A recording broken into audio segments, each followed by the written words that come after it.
Hello everyone, I am Wenhu Chen and along with my friend Achin Soni, we are going to present a lecture on diffusion models. We are first year M.Math students in the Computer Science department at the University of Waterloo, and this is our presentation for CS886 Recent Advances on Foundational Models course under the guidance of Professor Wenhu Chen. So this is the basic outline of our presentation. First we'll go over the basics of generative models. Then we'll spend quite some time understanding the score function and score-based models. Then we'll try to understand the connection between SDs and score-based models. Then we'll cover the popular sampling techniques as DDPM, DDIM, and the DPM Solver. And lastly, we'll cover consistency models, which is a very recent work from OpenAI and tries to improve our vanilla diffusion models. There are many classes of generative models and deep generative models. Autoregressive models used to be pretty big back in the last decade with models like pixel CNN to iteratively generate pixels of an image, but have since been taken over by model classes like VAs and GANs. Diffusion models have lately become popular in the last 2 years and have slowly and gradually become the most dominant class of deep generative models, currently performing at a level even better than GANs and VAs in terms of FID scores. What is generative modeling? In machine learning applications, we have the training, validation, and test set. These data points are drawn from some underlying data distribution that is not known to us. The goal of deep generative modeling and generative modeling is to train neural networks that can learn this underlying data distribution from a finite number of samples that were drawn from it. We generate new data by sampling from the learned distribution, and in practice, models are trained to maximize the expected log likelihood or to minimize the divergence between the learned and the empirical data distribution. Now, there are many mathematical tricks to minimize this divergence, and we are going to explore these in the next slides. So broadly, we have this original data distribution that is not known to us and is only visible to us via some IID sampled training data. And we want to learn a generative model that can approximate this original data distribution and form this learned data distribution that is represented on the right. So what is the training objective of these kind of models? The objective is basically to minimize the divergence between the empirical data distribution and the distribution learned by our model. If a model learns a good distribution, it should be pretty close to the original distribution. Now, assuming our distribution is that of images of cats, what can we do from the learned distribution? Obviously, we can use it to sample, that is to generate new data points from this distribution, but we can also inversely use it to evaluate probabilities. That is, we can use existing data points like this image of a cat and pass it to the distribution to see how good its probability mass is. Now, since this is a pretty common image of a cat, if our model is a good model, it would assign high probability to it.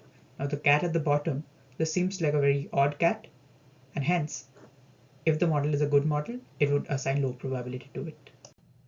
So to summarize, we have a model family and we have parameters of it. So we want to choose the best theta, that is p theta star ideally, that would be closest to the empirical data distribution p data. And once we learn this, we can do sampling, we can do probability evolution and other things. But the key challenge in learning a model distribution is the complexity of the original data distribution that is only accessible first of all via only a limited number of data points, and it scales in complexity with the dimension of the data input data. Now, since we are dealing with images, audio, video, they're extremely high dimensional things, and this blows up the computational complexity of learning the underlying model distribution a lot. We can obviously start with simple models like Gaussian distribution, but them being very simple are too weak to capture the complex underlying distribution. If you see this example, so this is an example of a bimodal distribution, but this Gaussian learns only one of the modes, that's too in between these two modes. So clearly it is not the correct distribution that is learned. And as the underlying data distribution keeps getting more and more complex, we naturally need to move towards deeper and bigger computational graphs. That is, we move towards more expressive neural networks as universal function approximators to model the probability distribution from the data.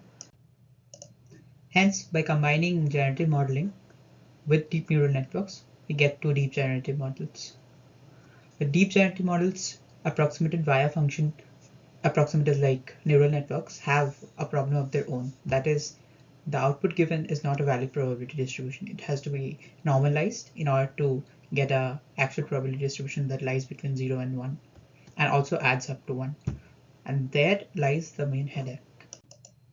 So if we see this, for some input x, we get the output from the neural network as f of x. To ensure it's positive, we take exponentiate it. But this is not normalized. So to normalize it, we divide it by some normalizing constant, z theta. This is called the normalizing constant or the partition function. Now, unfortunately, we do not know z theta because we need to integrate over all input examples of e to the power f theta of x to get z of theta. Now, f theta of x can be a very complicated function, and this integration is often not tractable. It is an intractable integration. In simple cases like that of a Gaussian, z theta or z nu turns out to be 1 by 2 pi d by 2. D is the dimension of the input data. So in simple unidimensional Gaussians, it turns out to be 1 by root 2 pi, which is the simple thing that comes in the Gaussian distribution formula. But in other function classes, this thing turns out to be intractable. Now the question is, how do we handle this intractable z theta, and can we eliminate it from the optimization process? Now, existing generative models can broadly be categorized into 3 classes. So we have contrastive learning based methods like energy based models. These are pretty flexible in terms of modeling the underlying distribution, and then they have the z theta term implicitly in the formulation. And since that is there, exact probability evaluation becomes very difficult in these models. Then we have likelihood-based models like VAs, normalizing flow models, and autoregressive models. These work by making a restrictive modeling class that ensures that z theta is tractable or learnable in some form. And then we have but in these models, the problem is, since we are restricting the model class, its ability to learn and generate high quality samples is decreased naturally. And then we have likelihood-free implicit generative models, where the probability distribution is implicitly represented by a model of its sampling process. So the most prominent example of this is GANs, where new samples from the data distribution are synthesized by transforming a random Gaussian vector using a learned generator. Now, if you see this figure on the right, we can see that diffusion model lies in the sweet spot of generating high quality samples, also having significant mode coverage and diversity. And then there are current works which show that diffusion models can also be made pretty fast at sampling, which we'll cover later in the presentation. So diffusion models in general come under this broad class of score-based generative models, and diffusion models are a specific realization of this form of models, and that is what we are going to cover next. So we have GANs, which has a joint architecture of a discriminator and a separate generator. They're trained together, and the discriminator learns to distinguish a generated image from original image, and the generator gradually becomes better at generating real life like images from Gaussian noise. VAs first convert X to a codebook or underlying important latents, and from that latent we can sample and reconstruct the image, and as this process gets good, we can sample from Z and generate good new images. And now we have diffusion models, where the objective is to gradually add Gaussian noise over time steps, unlike VAs, and in the reverse process we regenerate the image. So this is the VA loss function. We have a maximization of the log-like loop and a minimization of the variational family and the p theta that we're trying to learn. So if we break this term, we'll also have an entropy term of the variation plus q of y, and the entropy term ensures that maximum coverage of the underlying data distribution is done by the approximate variation family that we're choosing. In case of GANs, we have this minimax formulation, and we assume that when the optimization is complete, we'll have a Nash equilibrium between the discriminator and the generator. That is, the images generated by the generator will be so good that the discriminator will have a hard time deciding whether it is a real image or a fake generated image. That is, its loss will converge to half. So now we finally move towards score function and score-based generative models. As we saw earlier, likelihood-based models and implicit generative models both have significant limitations of their own. Likelihood-based models require strong form of restriction on the modeling class to ensure a tractable normalizing constant for likelihood computation, and also relies on surrogate objectives like the variation class to optimize the maximum likelihood training. In case of GANs and implicit generative models, the training objective fundamentally is adversarial, and it is notoriously unstable and leads to mode collapse.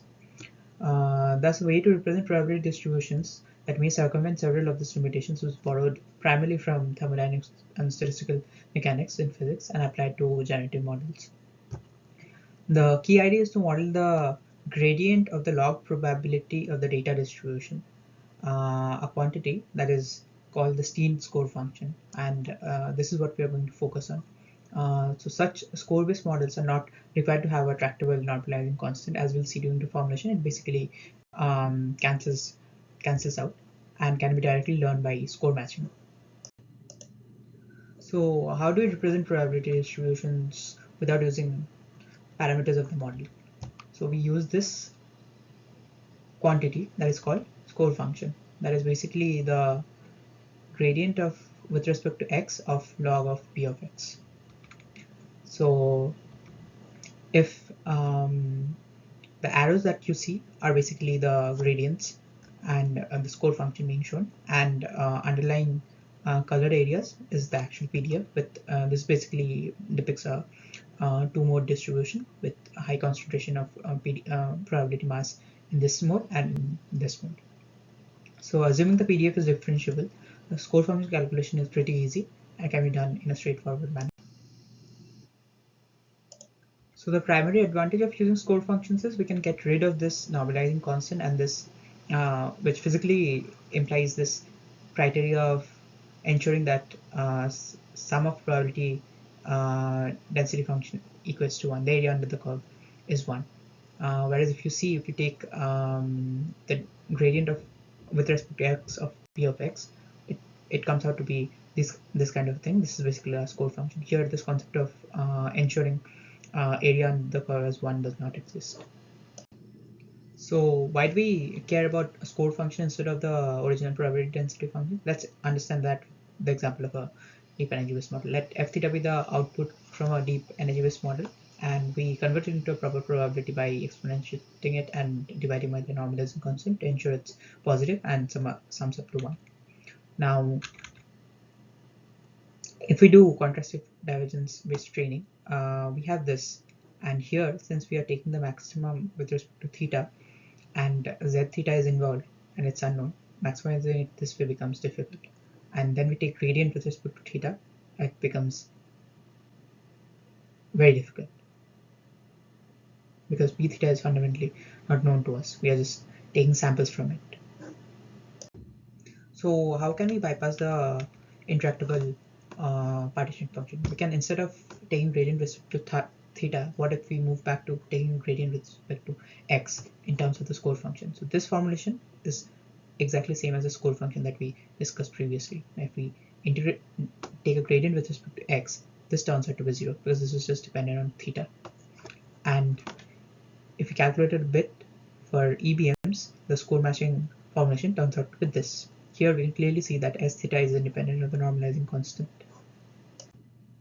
So now let's try to formulate a framework for score estimation. So we have this unknown p data from which we sample ID training data points, and then we somehow have to learn s theta of x, which is basically gradient of x log p data of x. we propose a score model that tries to learn the original score function. And the objective is basically to make these two things as close to as possible. So both of them are vector fields. So next we'll see how we can calculate and minimize that distance. So this is basically simply we average over the Euclidean distance over space and minimize that.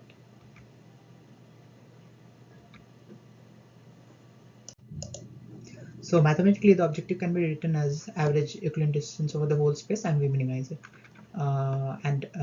This is called the Fisher divergence. But unfortunately, we do not know this thing because had P data been known to us, we wouldn't have to take so much headache anyway. So how do we eliminate P data?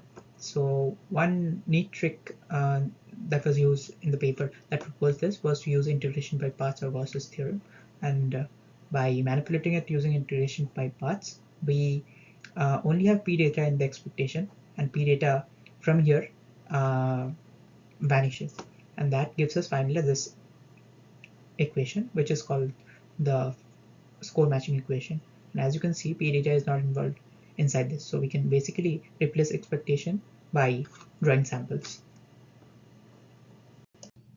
Now, given the score matching formulation that we derived in the last slide, can this be optimized in a efficient manner? The first term is simply square L2 minimization, so this can be done via one backprop. But this calculation of trace of the learned score function is like very computationally expensive, and it scales with over number of dimensions of data. So two methods to do this efficiently were proposed. One of them is denoising score matching, the other is slice score matching.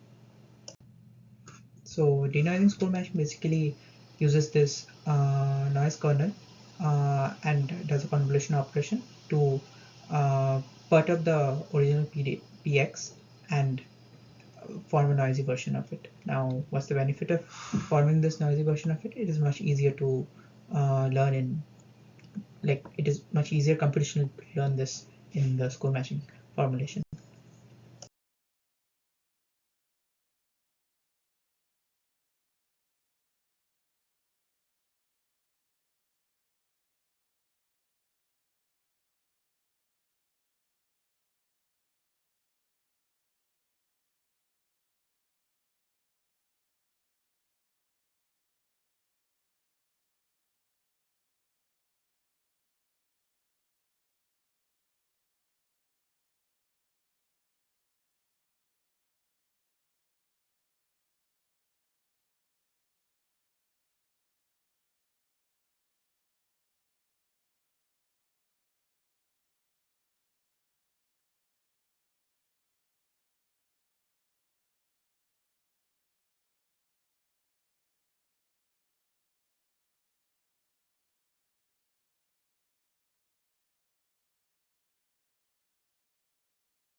So we have P data and we do a convolution using a noising kernel and we get Q phi of x dash. So I'll skip the maths over here, but you can see it's pretty understandable.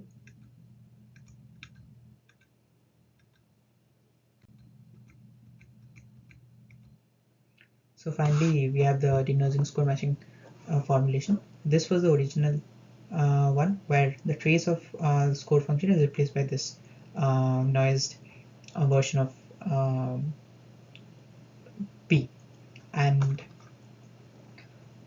we sample X from P data empirically, and we sample X bar from this Gaussian. So all of this can be basically expectation of all of this can be replaced as simple empirical averages, and this is easy to compute, and this thing turns out to be like analytical. This has an analytical solution, and you'll see these things commonly in the like famous DDPM and DDIM papers as well. So it's efficient to compute for very high dimensional data and is useful for optimal denoising. But one con is, since we are using a perturbed data distribution of P of theta, the original score estimation cannot be done nicely, because gradient respects of log of q5 of x is not exactly same as that of the gradient of x of log of p theta x.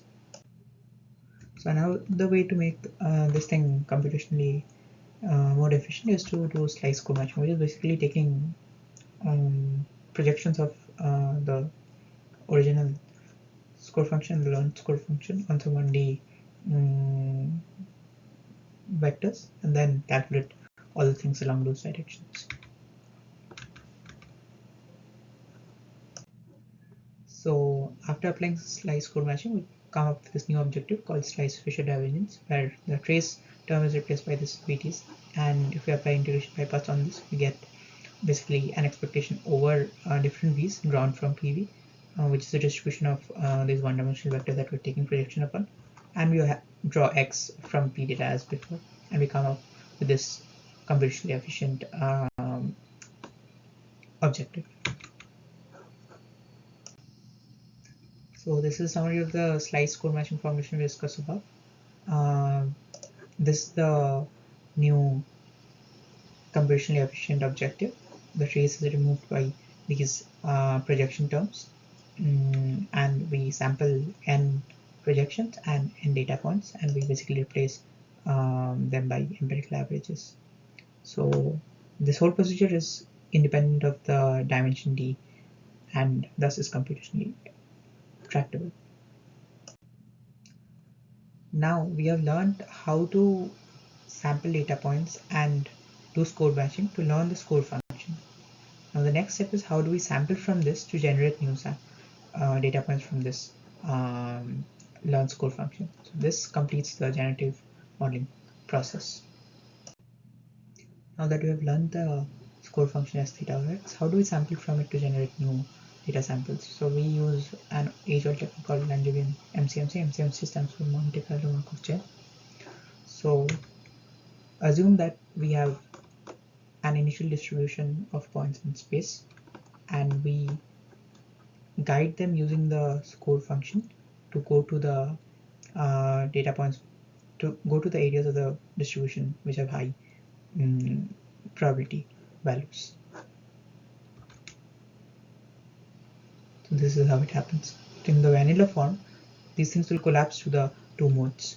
So we add some form of noise to it so that the sampling process is a bit more uniform and this mode collapse doesn't happen.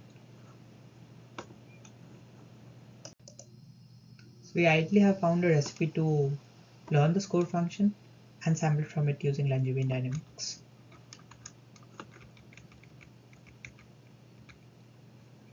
So basically sample from P of x using only the score, and we replace this by the learn score function. We initialize some normal noise distribution pi of x and random noise from n of 0, I, and we use this equation as above. Again, here we replace the original score function by our learn score function, and if epsilon tends to 0 and t tends to infinity, we are guaranteed to basically have xu that is converge to P of x. But in practice, this formulation does not generate good samples. So using the vanilla score matching formulation with Langevin dynamics does not work. This is a picture that I've taken from the paper which proposed this. Unfortunately, vanilla score matching with Langevin dynamics does not work. So what are the reasons it does not work? It is primarily because of manifold hypothesis. That is, our data points primarily lie only on a small part of the manifold. Data score is undefined because of this reason in most part of the space, and this calculating this thing turns out to be 0, so we get no gradients from different parts of the space, and then non-mixing of modes. So if we see here, since there are no data points to calculate the score function, the calculated score in these areas are pretty bad. So it's pretty accurate in this and this region, but it's inaccurate here. So how do we solve this? So how do we improve this? So basically we perturb the data distribution by adding noise, and basically that increases the accuracy of the calculated score function. Since we have some signals from here and these regions as well, the score function is way more accurate and points to the directions of the modes. But the perturbed density is no longer nicely approximates the true data density, so that is a con as well. So there's this inherent trade-off between data quality and the size of how we tackle the low data density regions. On the one end of the spectrum, we add small noise amounts so that the perturbed data distribution still remains close to the original data, but the low data density regions can be large. On the other side of the spectrum, we add large amounts of noise to keep the low data density regions small, but this destroys the original data. So to mediate the two sides of the spectrum, the authors proposed to perturb the data with different levels of noise simultaneously and aggregate the information from all noise levels. So here we can see this trade-off between amount of noise being added and the quality of score function being learned. So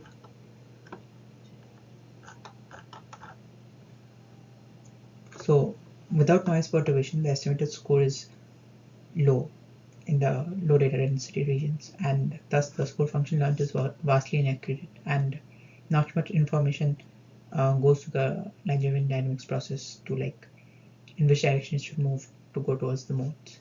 But alternatively, one can use single noise scale to perturb the data distribution to cover large portions of the low data density region. The noise that has to be added is also large. This gives directional information when Langevin dynamics is far away from the high data density regions, but it totally destroys the actually learned score function, which is far away from the score of the original data points. So this problem can be solved by adding multiple noise scales. So the score of noise perturbed distribution with multiple scales can provide directional information of multiple granularity and also give useful guidance in various distances from the high data density region. So how do we sample from the noise condition score network using scores of different noise levels? So the method is called annual Langevin dynamics. We do Langevin dynamics for different levels of perturbed data distribution sequentially. We first use Langevin dynamics to sample from the most perturbed data distribution. Then the resulting sample will be used as initial samples for sampling from the next noise level.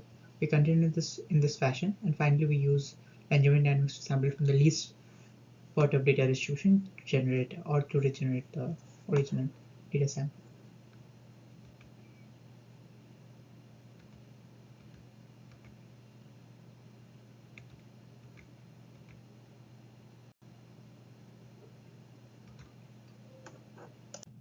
So this is basically the algorithm that we described above. So here we are generating different scale noises, and we add it in our equation to draw x t bar. So here we show Langevin dynamics and annual Langevin dynamics.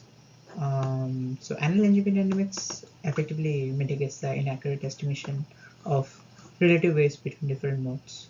So in this example of two mixture of Gaussians, you can clearly see that here Langevin dynamics fails to capture the relative weights of the modes, which is effectively captured by the annual Langevin dynamics and is very close to the exact samples. So here the mass of this mode is pretty less. Here by Langevin dynamics it's pretty high.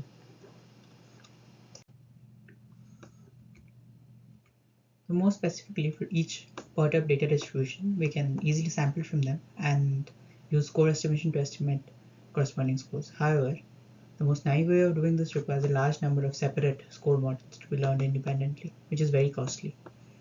We propose instead to use a single conditional score network to estimate the scores jointly for all perturbation levels. The score model will take sigma as an input. This model is called noise conditional score network. So how do we train noise conditional score networks? The training is exactly similar to score networks before, using score matching. We prefer using denoising score matching as it is naturally suited for estimating score of perturbed data distributions, and we use a weighted combination of denoising score matching losses. So this is what gives the weight, and lambda of sigma is often taken to be, this is a positive weighting function, and it is often taken to be sigma I square. So this is where the scaling of the noise happens. This loss function is extremely general, and it was used in a different from in the first paper that introduced diffusion models as deep generative for deep generative modeling in 2015, and was again used in the seminal 2020 paper of DDPM in a different form. So as I mentioned in the previous slide, this positive weighing function can be taken to be any positive function of sigma I, and it is preferred that we take sigma I square.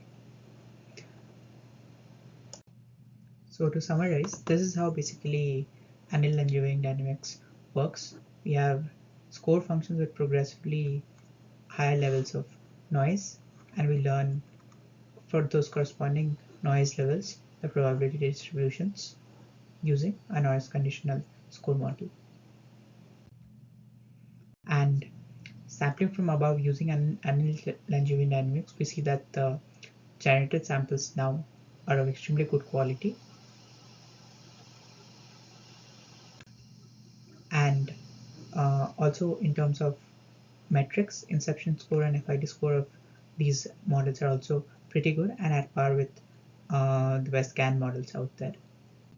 So here are some more samples on various image datasets of various resolutions, all trained and sampled according to the techniques mentioned above. So as we can see that the qualities of the generated images are extremely good, and the diversity is also pretty good. Now we move on to score-based generative models with stochastic differential equations, and we see the connection of diffusion models with SDs and ODs. Previously, we have already discussed how adding multiple noise scales is critical to the success of score-based generative models. More the noise scales, the better the generated samples are. So by generalizing the number of noise scales to infinity, the authors obtained not only high-quality samples, but also exact likelihood computation and controllable generation for inverse problem solving. So how do we perturb data with an SD? Perturbing a data into a random salt and pepper Gaussian noise is easy. The difficult part is doing the reverse process. So when the number of noise scales approach infinity, the data distribution is essentially perturbed with continuously growing levels of noise. In this case, the noise perturbation procedure is a continuous time stochastic process as demonstrated below in the video. So we can see here that initially we were just adding noise of different scales at finite time steps. Now we can approximate this as drawing samples from some continuous time noise distribution.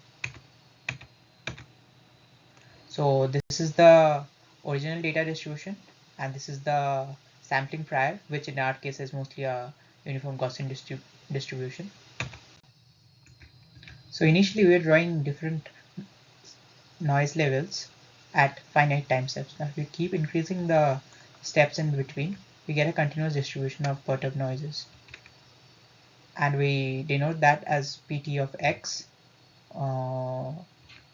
where t is any real number between 0 and the final time step capital T. So this is the original data distribution denoted as p naught of x, and this is the noise distribution that we are finally converging to. In most cases this is a standard Gaussian, which is pt capital T of x. So how do we noise clean data sample drawn from p naught of x? We do it using a stochastic process.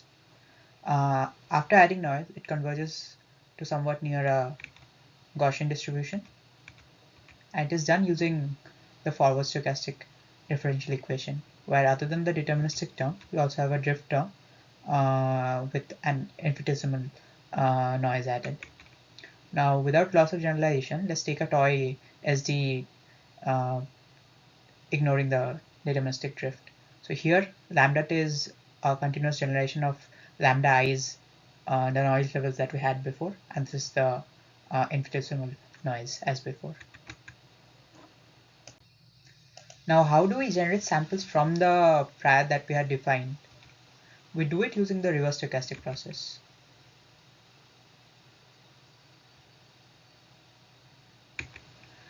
So this was the forward stochastic differential equation that we had defined.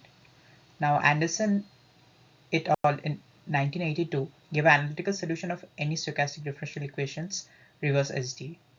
Here we can see, other than the noise levels, we also have this score function that we had encountered before.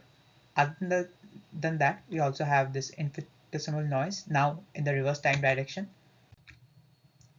So this is the summarization of the forward and the backward stochastic differential equations, and the score function can, again using score matching, be replaced by our score model, and this turns out to be the training objective for the denoising process, where this positive weighing function is usually any constant that measures the amount of noise being added at each time step. It is usually kept to be sigma t squared, but it can be any positive quantity related to sigma t. We can thus generate samples by solving the reverse SD to simulate the reverse time stochastic process. We can use any SD solver like the Euler-Mareva method. It is based on the same idea of Euler's method for solving ODEs. Basically, we can replace the infinitesimal time step dt with a small time difference delta t, and we replace the infinitesimal white noise by a Gaussian noise with variance dependent on delta t. Here delta t is negative time step, as this is the back reverse denoising process, and it goes from capital T to 0. We can train a time-dependent score-based model to approximate the score function as a function of time. This time-dependent score-based model is a neural network conditioned on time t, and it can be trained by first randomly sampling t, then minimizing the corresponding score matching loss, which we had already defined earlier. So these are the approximations we make. We change t of x to delta of x and dw to gt of z, and z is Gaussian noise. Since we are simulating the stochastic process using a discrete Euler-Mareva type of method, there might be errors while estimating the values. So we can correct this using the predictor-corrector sampling methods. So the predictor is the numerical SD solver, and the corrector is the score-based MCMC estimators.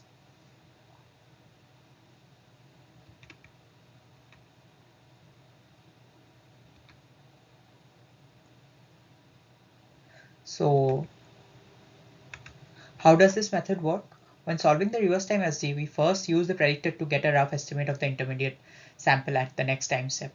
Then we use the corrector to fine-tune the sample. This procedure is repeated multiple times until we finally get a sample from the original unperturbed data distribution. Predictor-corrector methods assembles annealed Langevin dynamics with discrete like numerical methods of solving STs. However, the introduction of predictor helps Langevin dynamics to make a smooth transition between different noise scales. So with predictor corrector network and some architectural improvements, noise condition score networks were able to get state-of-the-art results beating GANs as well. Their model achieved an FID score of 2.2 and an inception score of 9.89. The previous best results were achieved by StyleGAN2 with data augmentation. These methods were done without any data augmentation. Also, their FID score on unconditional generation is even better than the state-of-the-art on conditional generation. And this was indeed a great breakthrough in this space. With these improvements, noise condition score networks could generate high-resolution 1024 cross 1024 images at par with GANs. We can see examples on other datasets as well.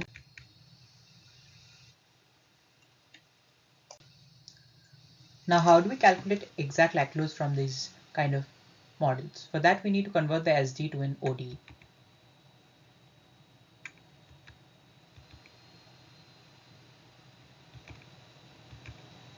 So this was the SD that we had considered before. The corresponding ODE is this, and here this is just dependent on the score function that we had defined previously and the noise level, which we already know.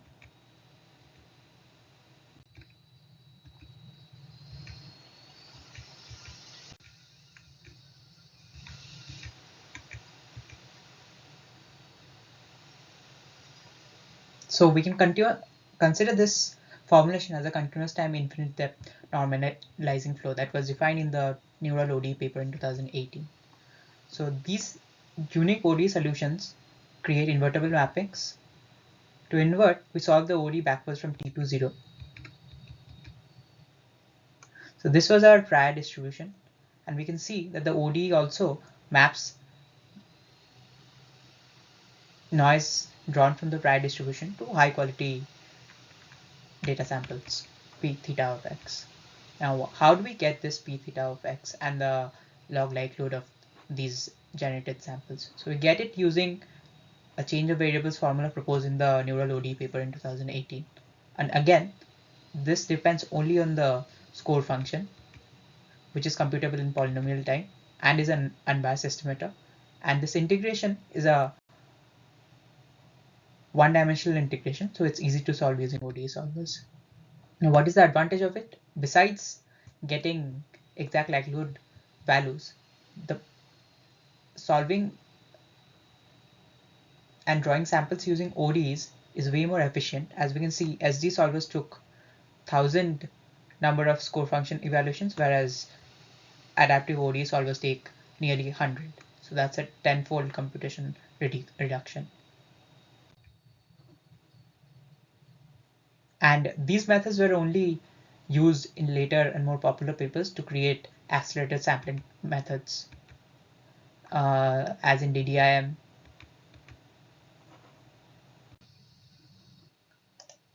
So black box ODE solvers and flow-based models also achieve state-of-the-art negative log likelihood values, the lower the better, and FID scores over previous methods, as we can see here. Probability flow models also have another advantage, that is their uniquely identifiable encoding. In case of general flow models and VAEs, since this term was dependent on the parameters theta of the model, using different models led to different latents in the latent space. But score-based models via probability flow ODE is dependent only on the score function, which is dependent on the training dataset. So it is independent of the model's parameters, and thus even using different models leads to the same latent in the latent space. In experiments shown in the paper, we can see that even using two different latents, they almost converge to similar points in the latent space and are always close to each other throughout the different time steps. We can also do control level generation using score functions and score-based models. So this was our original data distribution P of X. Now we condition it on some values Y. It can be the label, it can be other things as well.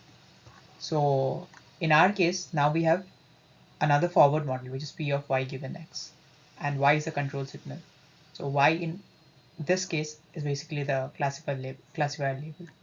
So if we break down this using Bayes rule, we have P of X given Y as P of X, which is our prior data distribution, into P of Y given X divided by P of Y. So we don't know P of Y, but if we apply the score function rule on this, we take the log of this and then the gradient with respect to X. This value turns out to be 0 because log of P of Y is not dependent on X. And then we are left with the unconditional score S theta of X that we were using so long, and this value, which is gradient of X of log of P of Y given X. Now this is basically our forward model, which can be a classifier or something else defined manually. So we can keep this thing as it is, and we can plug in different forward models for the same score model. Now if Y is a class level, PT of Y given X is a time dependent classifier, we can do this kind of classifier guided image generation. We can also do other tasks like in painting, where this is the ground truth. This is the masked image, and this is the in-painted image. We can also do colorizing of images. So these are the ground truth values, and these are the grayscale images y, and we get colorized images x given y. So finally, we introduced score-based generative models, and we also saw how SDs and ODs can be used to draw samples from them. So score functions, which are gradients of the distribution with respect to x, can be estimated easily. It is not dependent on the parameters of the model. This gives it architectural flexibility and is not restricted to the normalizing constant or invertibility of the model. The training is stable. There is no need for minimax optimization or adversarial training as was in GANs. Secondly, score-based generative models typically achieve very high sample quality, comparable or currently even surpassing GANs. It is currently the state-of-the-art method for CFA10 and other common datasets. It is scalable to images with resolutions as large as 1024 cross 1024.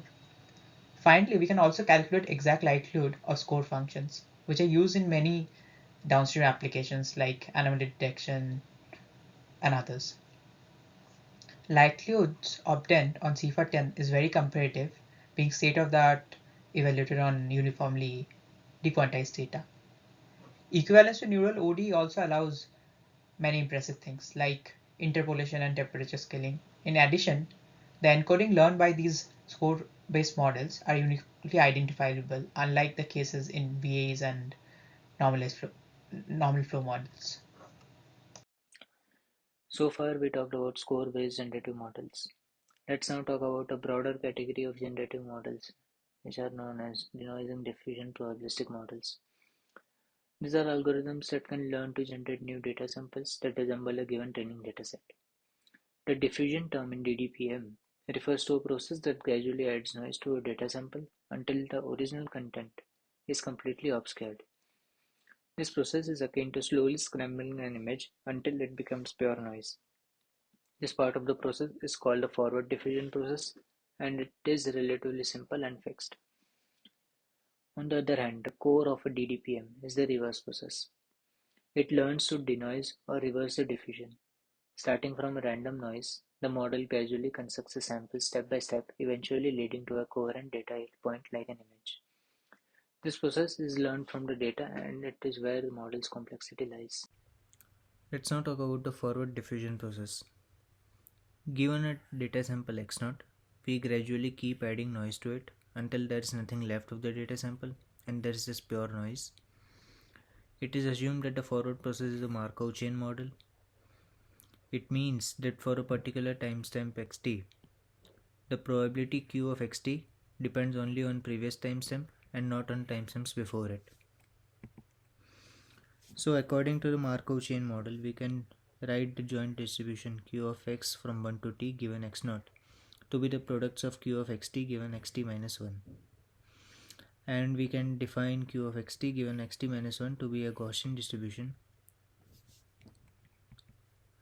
Here, beta t's are the variance schedulers and they control the step size. They control how much noise we add for a particular time step. To simplify it further, let's define alpha t to be equal to 1 minus beta t and alpha bar t to be the product of all the alphas till the timestamp t. This gives us q of xt given x0 to be a Gaussian distribution with mean equal to square root of alpha bar t x0 and variance equal to 1 minus alpha t bar I. But there's one problem. If we want to sample for xt, the distribution must be sampled t times from time t equal to 0. This is not desired.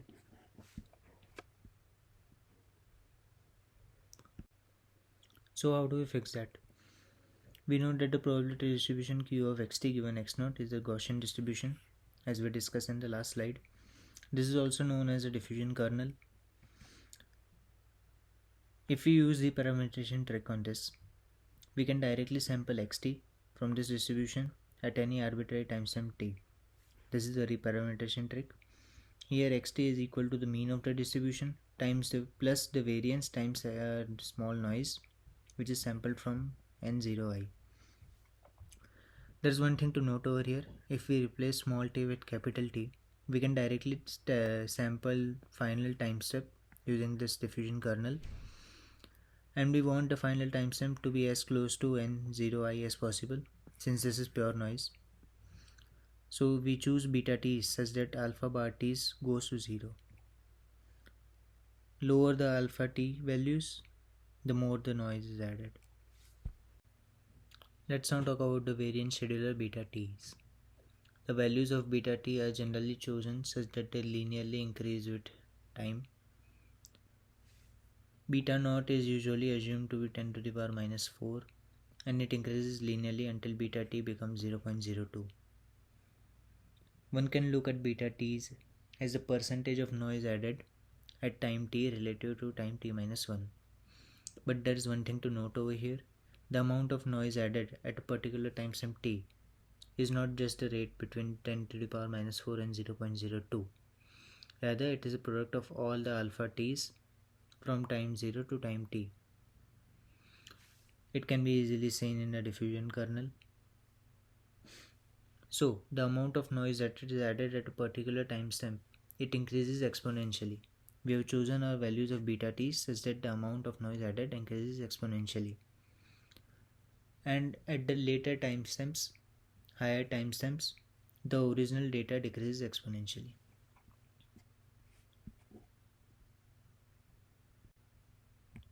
So this is the diffusion perspective. Given a data distribution, we want to perturb the data enough for it to become a normal distribution. We have a data distribution p naught of x. We keep on perturbing it until we get a normal distribution. We usually refer to this normal distribution as pi of x. This is also referred to as a prior distribution, as it will be useful in the reverse process. So now we know how to compute the probability q of xt given x naught. But how do we compute only q of xt without the knowledge of x naught? Q of xt can be written as the integral of the joint distribution q of x naught given xt, and this is integrated over the x naught. This can further be broken down into q of x naught multiplied by q of xt given x naught. We know how to compute q of xt given x naught, and we know the distribution of q of x naught, our initial distribution. So to sample xt using q of xt, we first need to sample x naught to obtain q of x naught, and then we sample xt using the diffusion kernel. This is also referred to as ancestral sampling. Okay, let's talk about the reverse process of the DDPMs now. In the forward process, we saw how to compute q of xt given xt minus 1. For the reverse process, we need to compute p of xt minus 1 given xt. We know what the data sample at this xt is, and we want to compute what xt minus 1 would be. But there are way too many possibilities to reach from xt to any other point. So it's difficult to compute p of xt minus 1 given xt. How do we do that? We create a neural network that estimates the function p theta of xt minus 1 given xt. We make a model that learns this parameter function, and thetas are the model parameters over here. So let's take a look at how the denoising step looks. We are at q of xt, capital XT, and we want to denoise this noise, and we want to raise till x naught. Now diffusion parameters are designed such that the value of q of xt is the normal distribution. We choose our variance scheduler such that the value of q of xt is n0i. So we start by first sampling xt, capital X, x capital T from the normal distribution, and then we iteratively sample q of xt minus 1 given xt. Right? That should be our steps. But there's a catch over here. We cannot compute q of xt minus 1 given xt for any of the steps because it is very difficult to compute and it is intractable. But what if instead of sampling xt from q of xt minus 1 given xt, we condition this probability on x naught as well? So now we have to compute q of xt minus 1 given xt comma x naught. And if we use base rule on this probability, we will get q of xt given xt minus 1 comma x naught multiplied by q of xt minus 1 given x naught divided by q of xt given x naught. If you note carefully, all three terms in this are diffusion kernels and they are easy to compute. Note that the diffusion kernels are Gaussian distributions, so multiplication and division of three diffusion kernels will also yield a Gaussian distribution. Let's say the mean of this probability distribution is nu tilde. It depends on xt comma x naught, and the variance is beta t tilde. The value of nu tilde is given by this formula. It's quite easy to compute. You just have to multiply and divide some Gaussian distributions. If we use reparametrization trick and plug in the value of x naught using this equation, we get nu tilde equal to this. Note that this does not depend on x naught anymore, it just depends on xt. So we don't need to write nu tilde xt comma x naught anymore, we can just write it as nu t tilde. And over here, epsilon t is sampled from a normal distribution. As for the values of beta t tilde, they are just 1 minus alpha bar t minus 1 divided by 1 minus alpha bar t multiplied by beta times beta t. We saw how to calculate the value of q of xt minus 1 given xt comma x naught. But can we use this to compute the backward process? The answer is actually no, because we don't know what x naught will be during the inference phase. While sampling, we just start from a normal distribution and try to denoise the noise as much as possible and reach till x naught. But we don't know what the x naught is from the very beginning. To solve this, we train a model p theta, which learns to approximate this probability distribution. The joint distribution p theta of x naught to xt will be p of xt multiplied by p theta of xt minus 1 given xt. Why this? Because since we assume that the forward model will be a Markov chain, the reverse process should be a Markov chain as well. This is just a formula of Markov model. Note that p of xt over here is just a normal distribution which is n0i, so we know this value. P theta of xt minus 1 given xt is assumed to be a normal distribution with nu theta xt comma t as the mean and sigma theta xt comma t as the variance. But why do we assume this to be a Gaussian distribution? Well, because since we assume that the forward process is just a Gaussian distribution, we add noise according to a normal distribution. We want the model to learn the same process in the reverse process as well. So we just need our model to learn p theta of xt minus 1 given xt, which is a Gaussian distribution. In other words, we need our model to learn the mean and the variance of the distribution. We would like to train our model such that the nu theta is able to predict nu tilde t. And we know nu tilde t from a few slides back. This is the equation for nu tilde t. As for the variance sigma theta xt comma t, we just say it's sigma square ti, and sigma square t over here is not learned. It is either set to beta t or beta tilde t. Because learning diagonal variance sigma theta xt, it leads to unstable training as per the authors, and the sample quality remains poor. Let's take a look at the loss term of the model now. The loss we use for the model is the variation lower bound. The probabilities of q xt given x naught, q xt minus 1 given xt comma x naught. These are all the probabilities of forward process, and p of xt, p theta of xt minus 1 given xt. They are the probabilities that the model learns through the reverse process. We want these probabilities to be as close to each other as possible, and to do that we use scale divergence. We break down the loss term into three terms: L capital T, L small t, and L naught. And the lower variation lower bound is just the summation of all these three terms.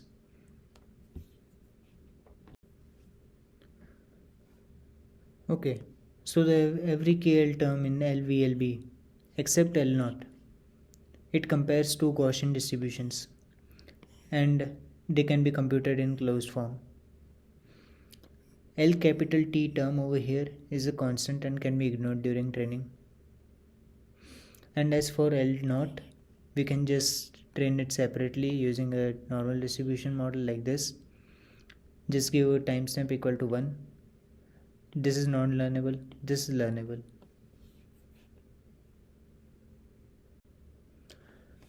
The authors note that since they keep the variance constant, they only have to predict the mean of the distribution.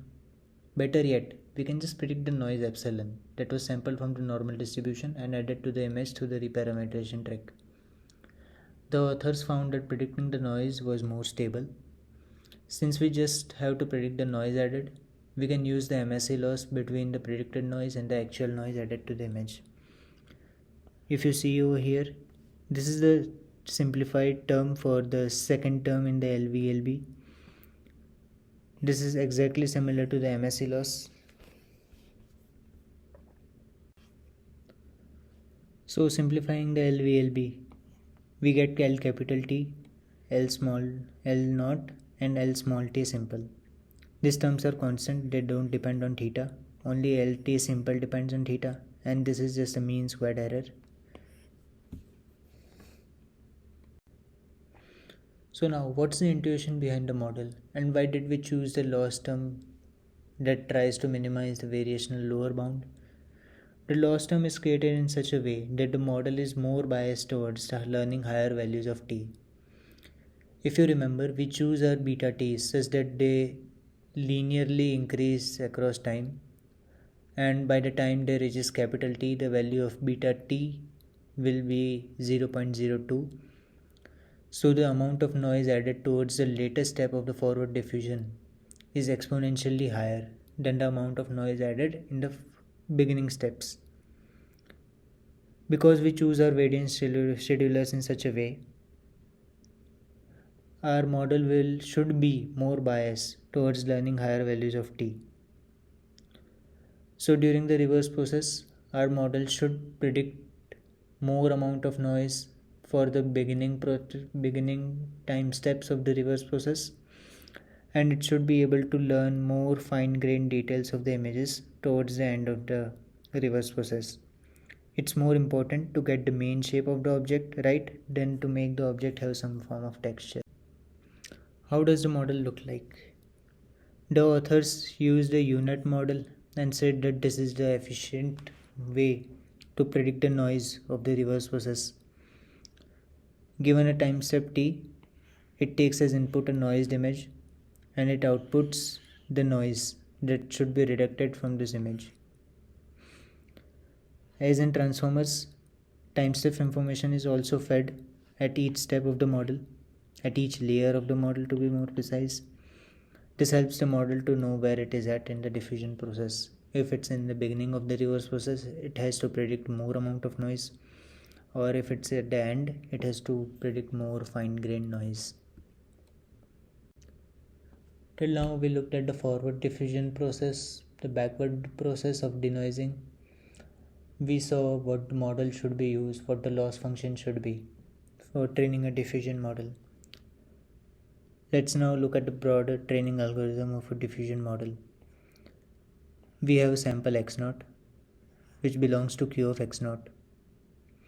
We have timestamps that are uniform from 1 to t. We sample a noise that is a normal distribution with mean 0 and variance identity. And we perform gradient descent on the noise.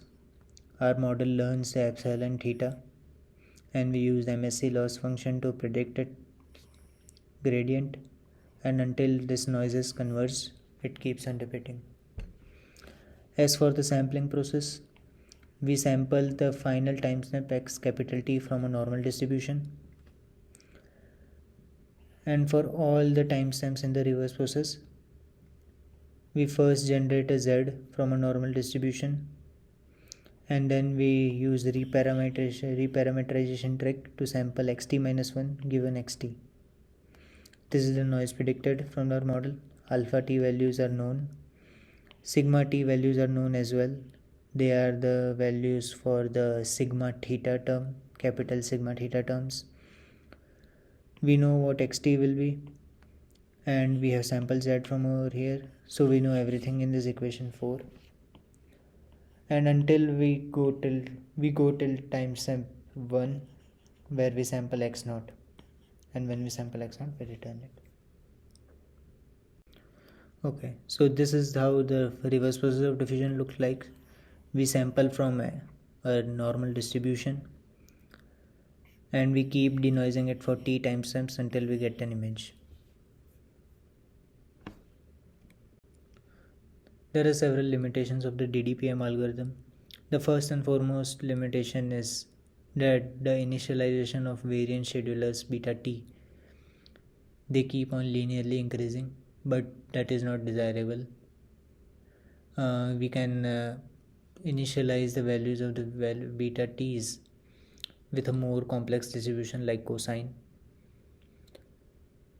This leads us to another limitation. The model that we learned only predicts the values of the means and not the variance of the distribution. The variance is usually kept constant to some combination of beta t's. The authors say that this leads to more stability in the model, but if we can somehow learn to predict the values of both the mean and the variance, that is more desirable. And the final and the most important limitation of DDPM algorithm. There are 1000 time steps in the forward diffusion process. Capital T is usually kept to 1000. And for each time step in the reverse process, the model learns to predict the noise. This is extremely time inefficient and computationally heavy, and it is not desirable at all. So this leads us to another algorithm, which is denoising diffusion implicit models. The main assumption of the DDPM algorithm was that the model is assumed to be a Markov chain model, that the current timestamp depends only on the previous timestamp. Denoising diffusion implicit models, or the DDIM, it says that the model can be assumed to be a non-Markovian model, and this allows us to skip timestamps during the denoising process. In the DDPMs, we saw how we can skip time steps during the forward process. We can directly compute the value of x3 from x0. But for the reverse process, it is compulsory in the DDPM to go from x3 to x2 to x1 to x0. But for the DDIM paper, we can directly go from x3 to x1. We can skip the value of x0. So, what's new in the DDIM paper? First, they redefine the reverse diffusion process. This is the formulation that they give for the reverse diffusion process for a single step. The reformulation is equal to the formulation of the DDPM paper, but only when the variance is equal to beta t tilde. The authors don't explicitly state that the formulation of sigma over here is just beta tilde t, but with a little algebra we can find that that's the case.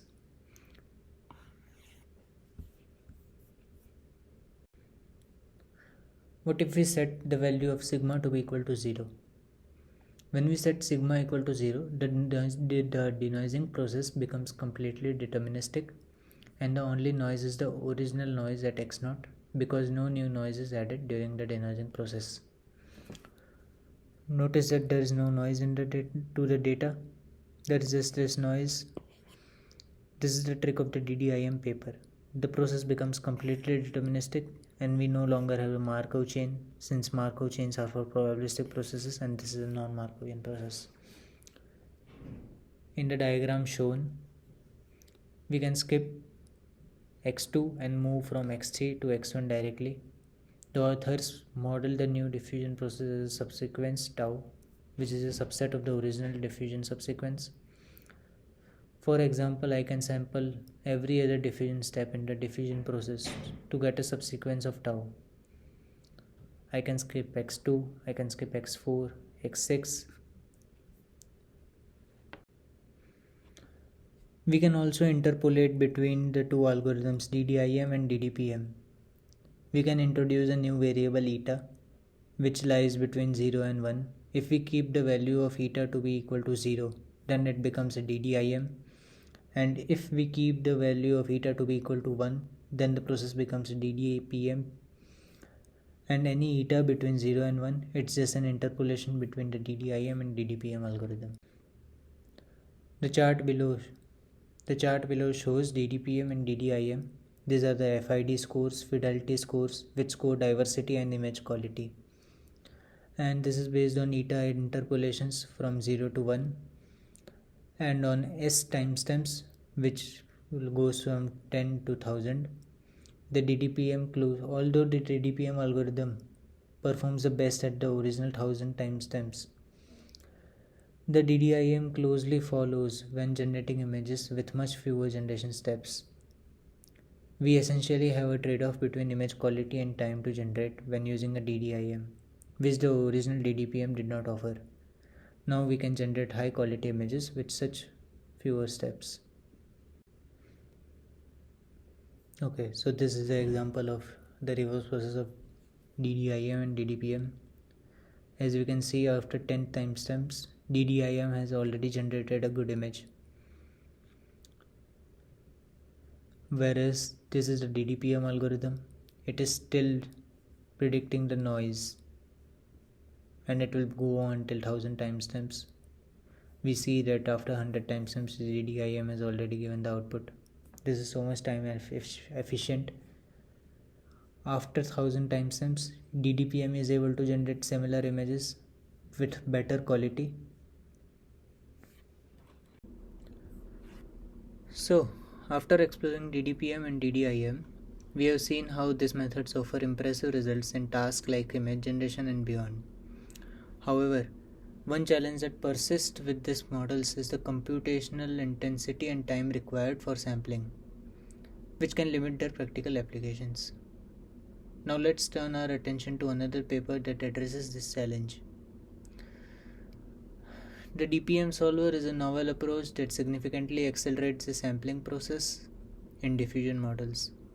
By optimizing the diffusion process, it not only maintains the high quality outputs of its predecessors but also makes the generation process much more efficient. Before I describe what a DPM solver is, let's recap diffusion models as a SDE framework.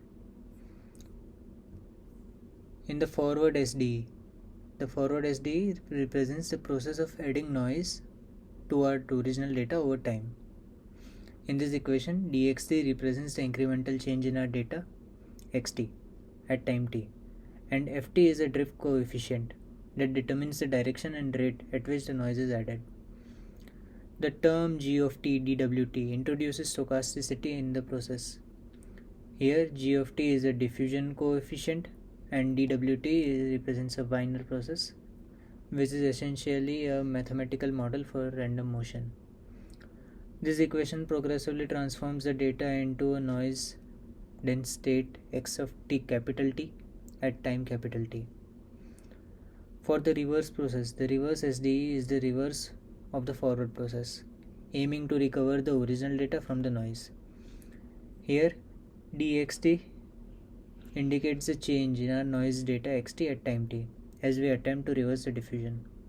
The term f of t xt plus g square t over sigma t epsilon theta xt t reflects the predicted noise that we are trying to subtract from our noisy data, where epsilon theta xt of t is the output of the neural network parameterized by theta, which is trained to predict the noise added at each step. The network uses its prediction to denoise the data iteratively. The transition from any point xt to capital Xt is assumed to be linear and follows a Gaussian distribution. The notation Q0 t xt given x0, as we discussed in DDPM, it denotes the probability density of reaching the noisy data xt from the original data x0.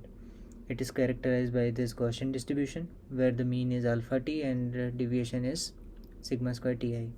The mean is alpha t x0. This transition distribution is crucial because it quantifies the noise at any intermediate step t, allowing us to model the reverse diffusion path accurately. To train the model which predicts the noise, we use a loss function that aims to minimize the expected difference between the true noise and the noise predicted by the neural network. This is captured in the integral expression over here. Here the term omega t is the weighting function and the integral goes from 0 to t. The expectation inside the integral e q naught x naught multiplied by expectation of q epsilon is taken over the distributions of the original data x naught and the noise epsilon. This term is essentially mean squared error between the predicted noise and the actual noise added during the forward process. Sampling in DDPM is akin to discretizing this SDE. It means we approximate the continuous time process by taking small finite steps, hence the term first order discretization. It allows us to simulate the reverse process step by step on a computer. Now contrast this with diffusion ODEs. These are at the heart of the DDIM algorithm. The equation given over here shows a similar structure, but notice the absence of the stochastic term GT-DWT. This implies that DDIM operates deterministically without the randomness inherent to DDPM. Instead of sampling from a distribution at each step, DDIM deterministically calculates the next step, making it far more predictable and more efficient. Both these algorithms, DDPM and DDIM, can be seen as different strategies to navigate the space defined by these equations, with the end goal of learning how to denoise or reverse the diffusion process effectively. One of the most critical issues of diffusion probabilistic models, or DPMs in short, is a slow sampling speed. Typically, to generate a high quality sample, these models require at least 100 sequential steps to converge from noise to a coherent image. This slow process can be a bottleneck when it comes to practical applications of DPMs, such as real-time generation or integration into interactive systems. Sampling from these methods involves the discretization of diffusion SDEs or ODEs, which necessitates the use of SDE or ODE solvers. While generally ODE solvers tend to converge faster than SDE solvers due to their deterministic nature, they still require around 100 sequential steps to converge. Building on the understanding of diffusion models' slow sampling rate, we now reach a pivotal solution, which is the DPM solver. This innovative approach is a game changer, substantially accelerating the sampling process without sacrificing the quality of the generated images. If you observe the images, remarkably with the same number of steps at the early DDIM images, the DPM solver already provides a clear and detailed image. At 10 steps, or 10 number of function evaluations, the output is comparable to what DDIM achieves at 100 steps, showcasing the efficiency and effectiveness of the DPM solver. To solve diffusion ODEs for generative models, traditional methods like Rangakutta are commonly used. However, these methods treat the process as a black box, which means that they don't leverage the specific structure of the diffusion equations. This ignorance often leads to inefficiencies, as the exact solution xt for a given time depends on an integral involving both the drift and the diffusion coefficients. Traditional RK45 methods have their limitations. They generally cannot converge in fewer than 20 steps. This is problematic for fast sampling in diffusion models because we want to maintain high quality image generation while also accelerating the process. The key takeaway from this slide is that the need for a solver that can operate efficiently with the diffusion ODE specificities, allowing for rapid convergence with fewer steps. The authors of the DPM solver paper made two key observations. First, they recognized that the diffusion ODE possesses a semi-linear structure, which is pivotal to streamlining the computation.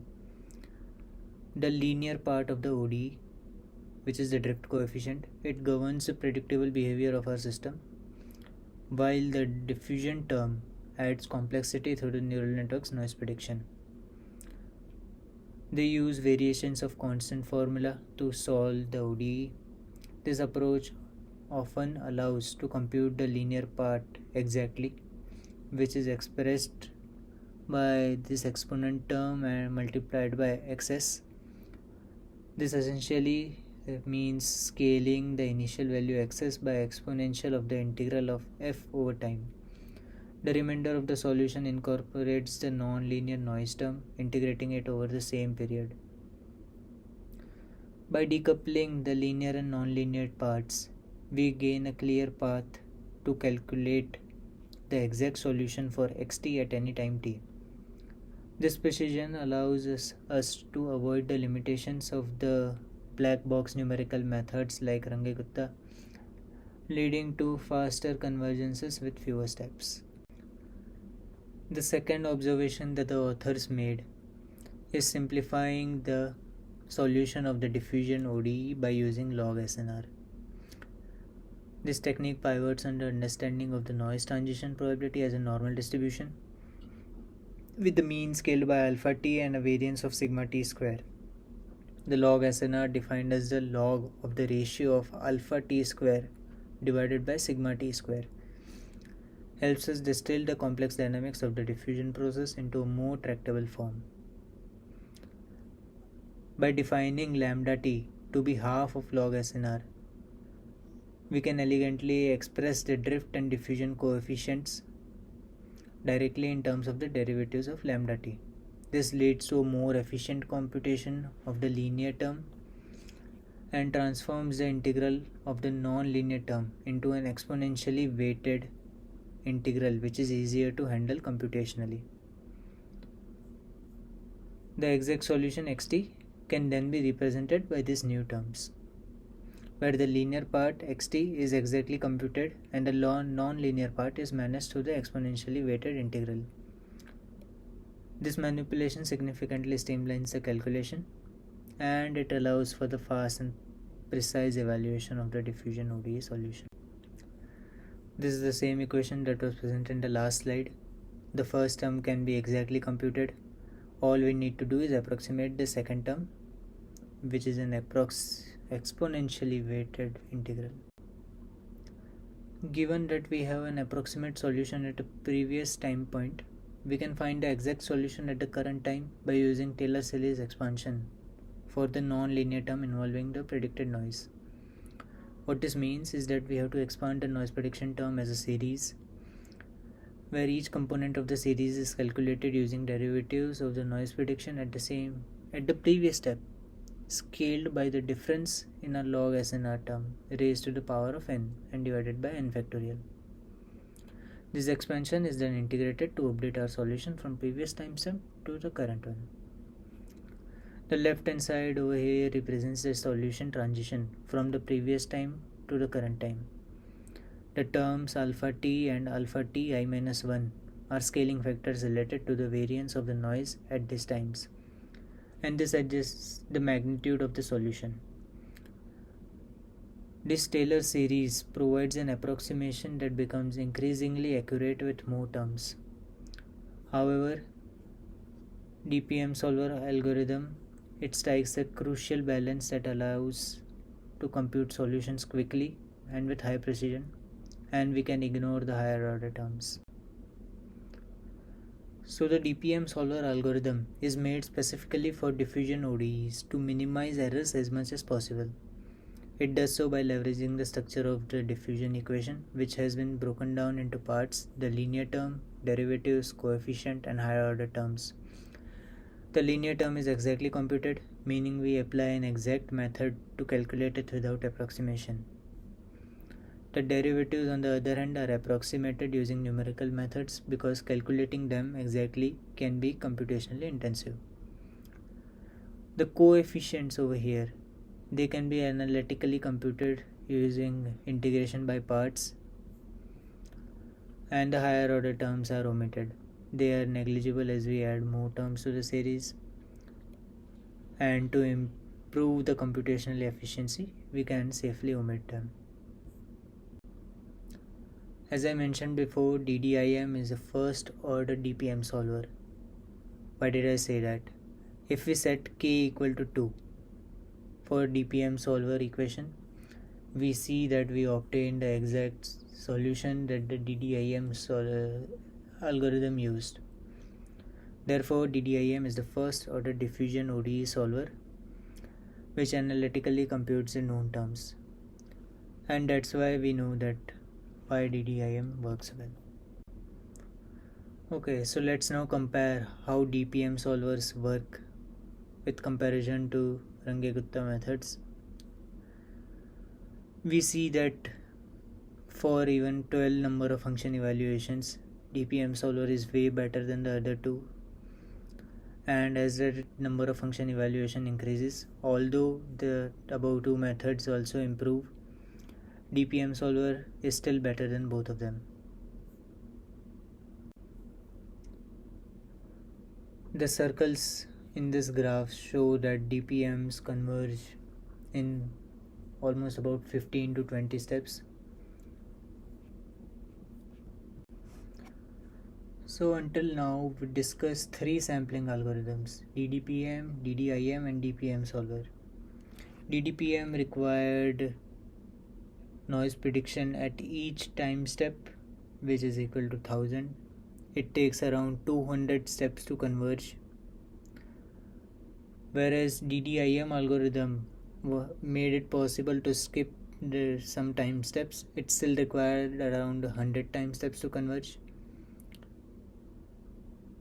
On the other hand, we saw DPM solvers, they only took about 20 time steps to converge.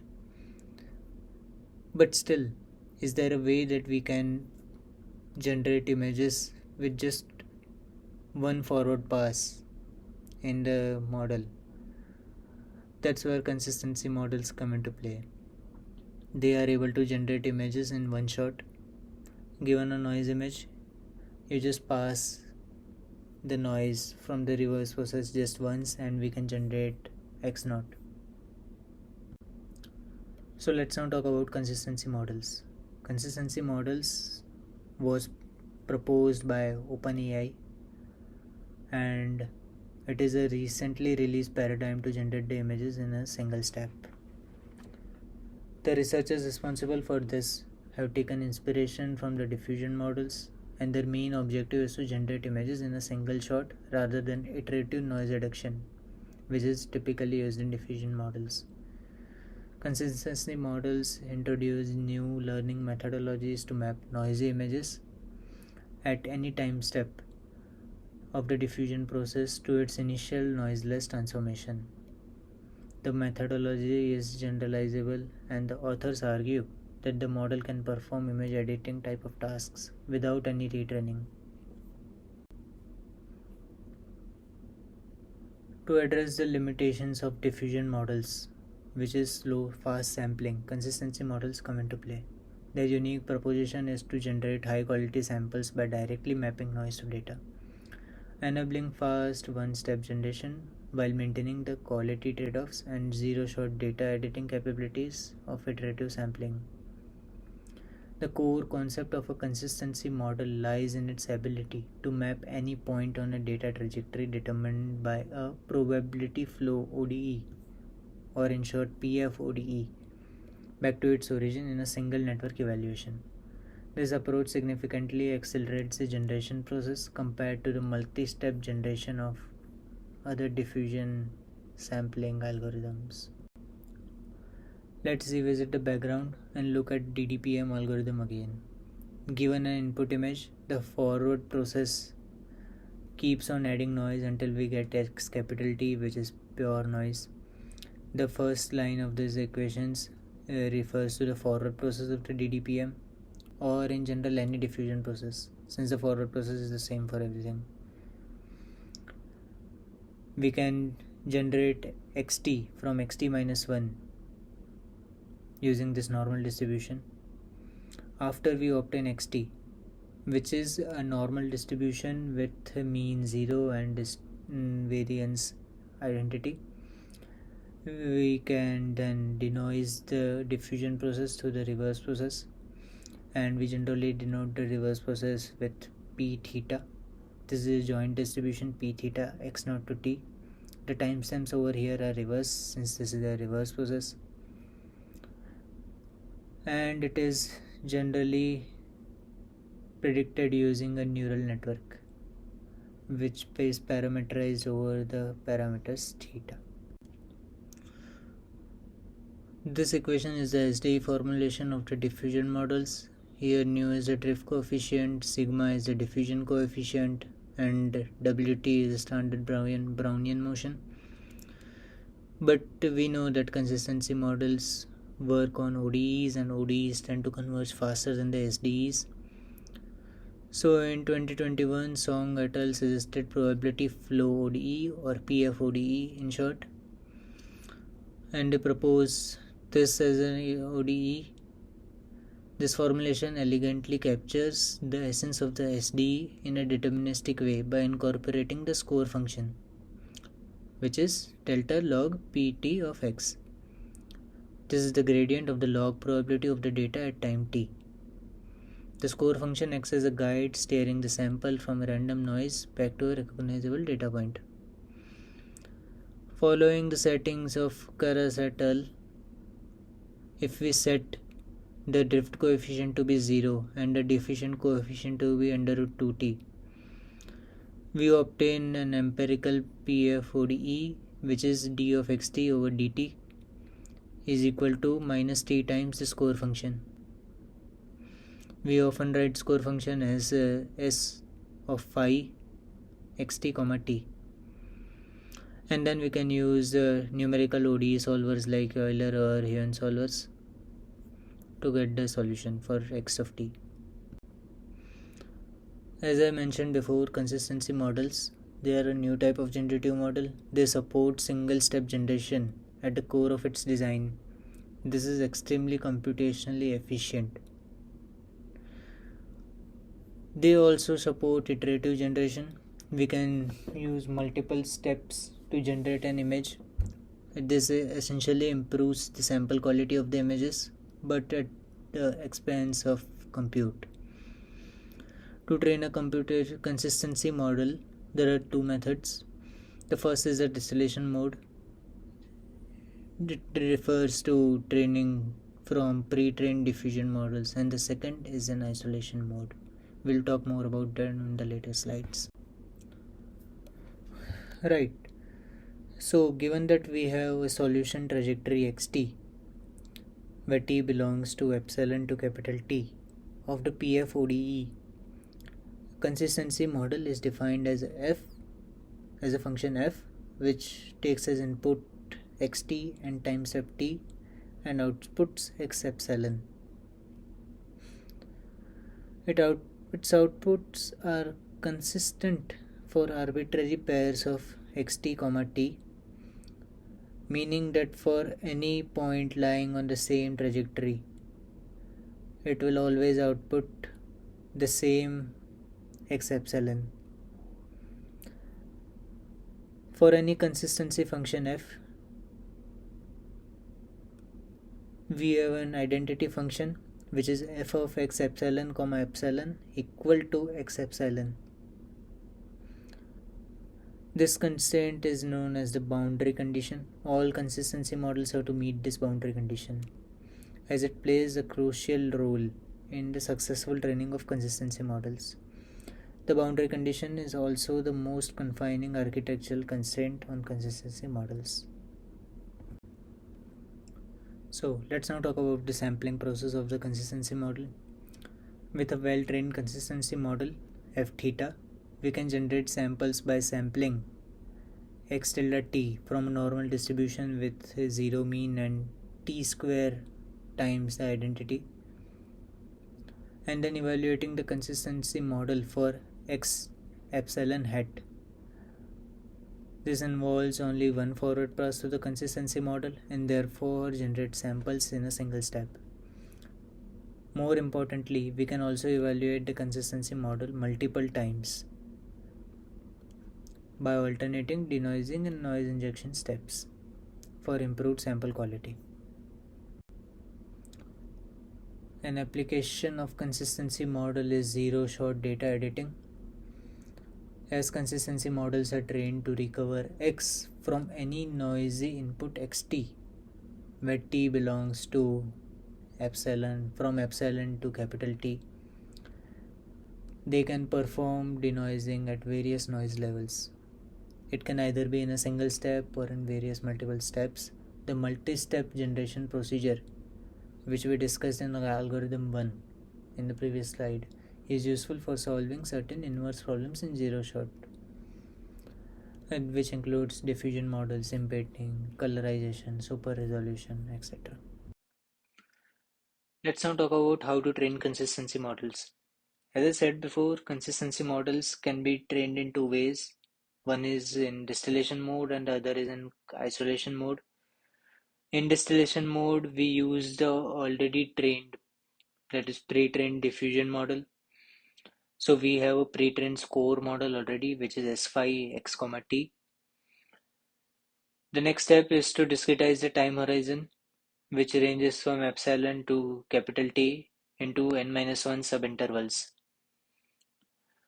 An important point to note over here is these subintervals are not uniform.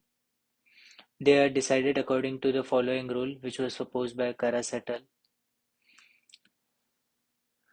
Using an ODE solver, then we can obtain the value of x hat phi of Tn, and phi function over here. It is a single step of an ODE solver. If we are using Euler solver, we know that the solution for Euler solver for the PFOD would be minus t times the score model. Substituting minus t times the score model, we get the following update function for x at phi t of n, t underscore n. Once we obtain the values for x at phi tn, we can train the model by minimizing the difference between xtn plus 1, xtn hat phi. And the loss function that is used is this. But how do we get xtn plus 1? So while training, we first sample x from the data distribution, and using the SD equation for the diffusion process, we generate xtn plus 1. And then using xtn plus 1, we can generate this x hat phi tn. In the loss function over here, the matrix used is either L1 or L2 or LPIPS as they used in the paper. D is the metric function over here. And in practice, we minimize the objective by stochastic gradient descent on the model parameters theta while updating theta minus with exponential moving average. Theta minus over here denotes a running average of the past values of theta during optimization. This is the algorithm for training consistency models via distillation. It is also referred to as consistency distillation or CD for short. The input for this will be a dataset, which is denoted by D. Then there is the initial model parameters theta. We initialize the learning rate theta, and then there is an ODE solver. It can be Euler or UN or any other solver. And then we run a loop where we sample x from D. We sample a value n for the timestamps from a uniform distribution of 1, n minus 1. And then we sample xt of n plus 1 using the SDE equation of the diffusion process. This is the transition distribution for that equation. We sample xtn plus 1 from this distribution. We then get x hat phi tn using xtn plus 1 and ODE solver. We then compute the loss, update the theta, and also update theta minus, and we run this loop until there is convergence. The second way to train consistency models is in isolation. Over here, we don't use the already pre-trained score model. We don't rely on any pre-trained diffusion models.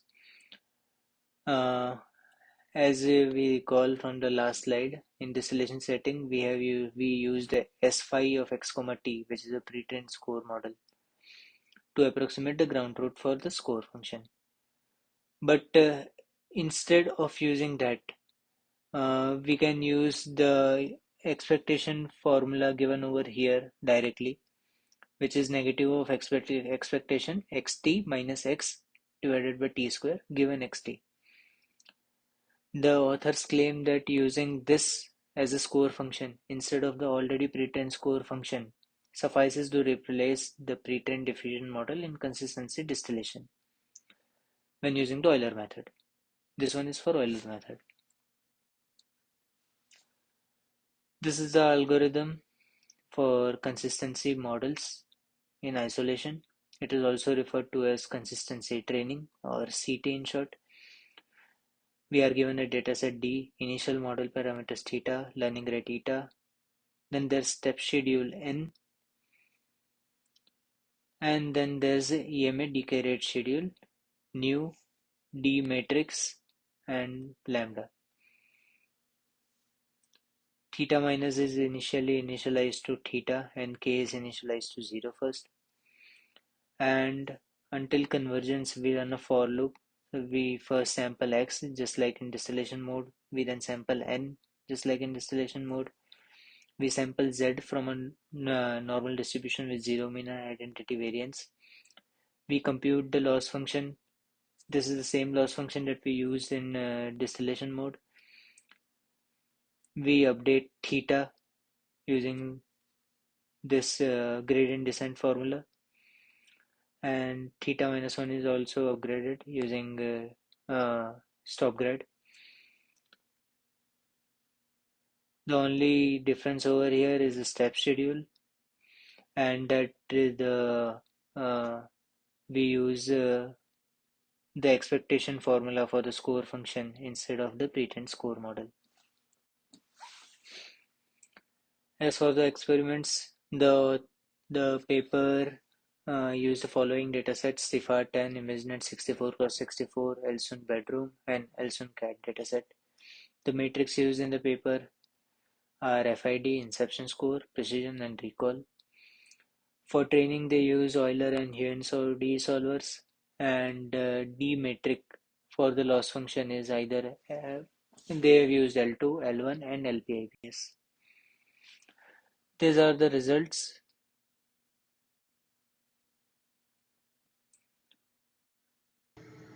This concludes our full presentation on score-based generative models and diffusion models in particular. Please feel free to ask any questions or doubts that you have in the comments. We'll try to answer them. Thank you.